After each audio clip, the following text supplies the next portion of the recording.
Sebuah kotak amal untuk pembangunan Masjid Al-Hijrah Minangkabau di Monjonglowe, Kabupaten Maros, dilaporkan dicuri oleh orang tak dikenal di salah satu rumah makan di Jalan Barongbong, Makassar, Rabu 5 Mei siang.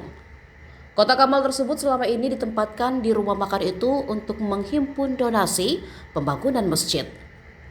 Pengurus Ikatan Keluarga Minang Sapayuang secara rutin mengambil isi kotak amal setiap 3 bulan sekali untuk kemudian diserahkan kepada panitia pembangunan Masjid Al-Hijrah Minangkabau. Dalam kurun 3 bulan, isi kotak amal rata-rata mencapai sekitar 1 juta rupiah. Pengurus Ikatan Keluarga Minang Sapayuang Muhammad David Aritanto mengungkapkan berdasarkan informasi yang dihimpun dari lokasi, aksi pencurian bermula ketika seorang pria datang ke rumah makan sekitar pukul 11:24.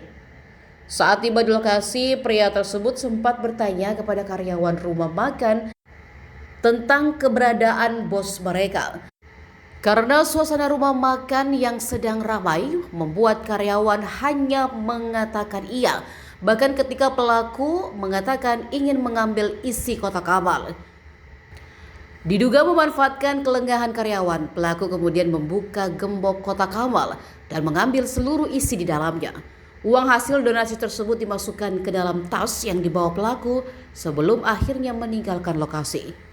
Sekretaris Jenderal Ikatan Keluarga Minang Sapayuang 1960 Genta Ramayadi membenarkan peristiwa tersebut. Ia mengatakan kasus pencurian kotak amal itu telah dilaporkan kepada pihak kepolisian untuk ditindaklanjuti.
Download Tribun X sekarang. Menghadirkan lokal menjadi Indonesia.